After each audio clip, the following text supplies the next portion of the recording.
Hello everyone, so it's me Dre, and for today's discussion, we're gonna be talking about culture and emotion, the evolution of human emotion.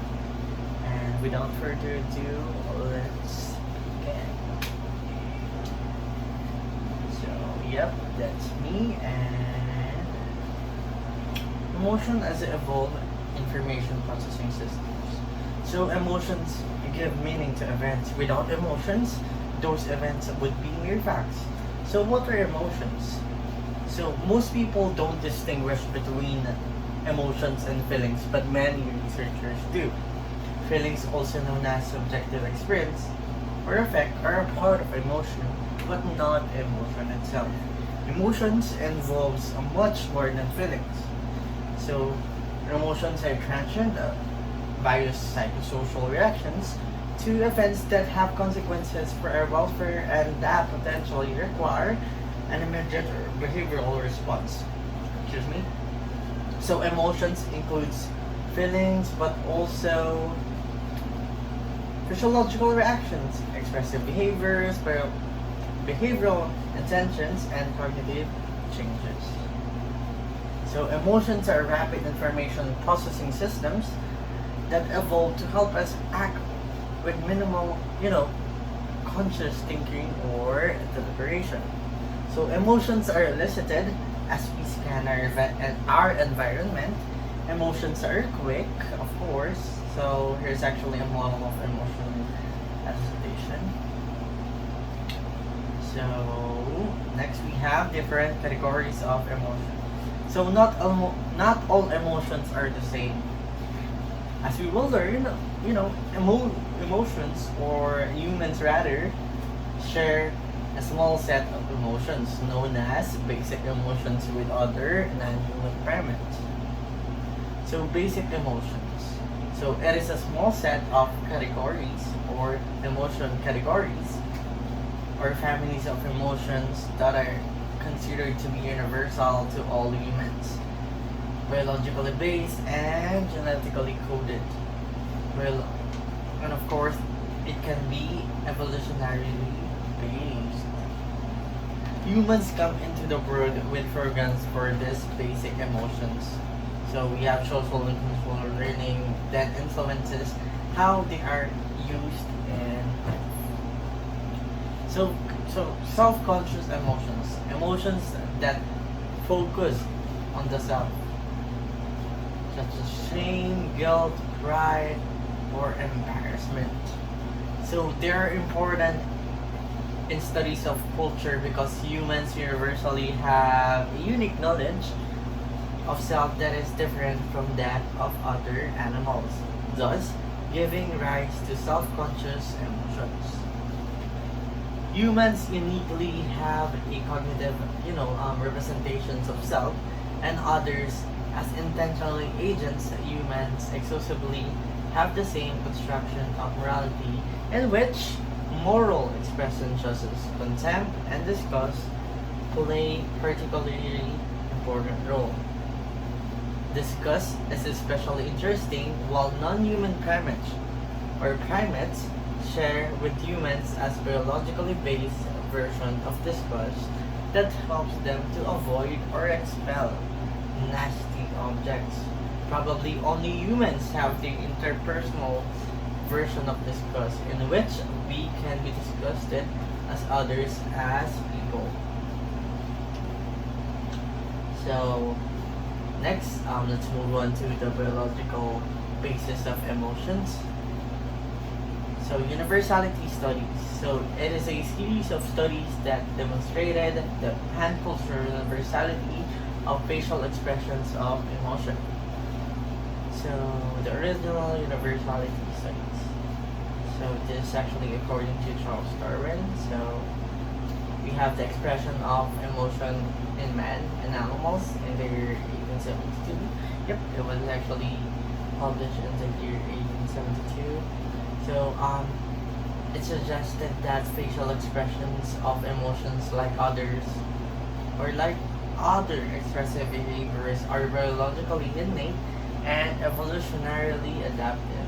And it also argued that express emotions in their faces, or rather faces in exactly the same ways around the world, regardless of race or culture. So facial expressions can be seen across species, such as in non-human primates.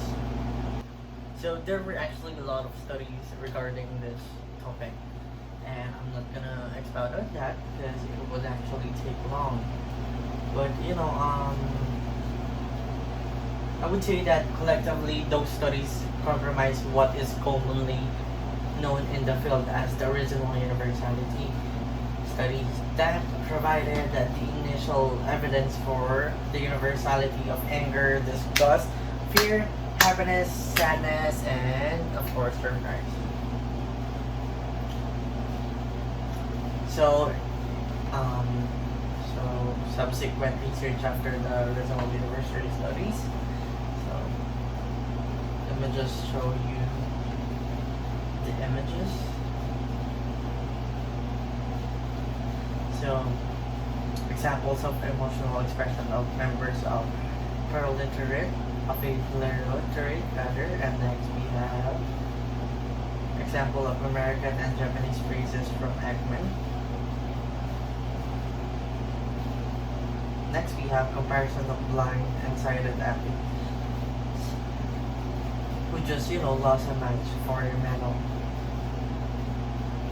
Next we have the 7 basic emotions and their universal expression.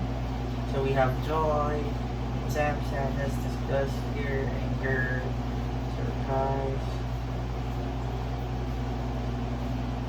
So, universality and subjective emotional experience. So the most prominent study to examine subjective experiences across culture is the work by it's something like Square and his colleague. So they asked respondents to rate their subjective feelings, physiological sensations, motor behaviors, and expressions when they felt anger, disgust, fear, joy, sadness, shame, and guilt. For all response domains, the 7 emotions differed significantly and strongly among each other. So the geographical and social cultural factors were much smaller than the differences among the emotions. So thus the researchers concluded that there are strong and consistent differences between the reactions pattern for the 7 emotions, and that these are independent of the country study. So next we have emotion response system coherence. So the idea that the various response components of an emotion, facial expressions of voice, physiological reactions, movements, and etc. are related to each other in a coordinated fashion that prepares individuals to do something versus via something like that, the emotion aroused.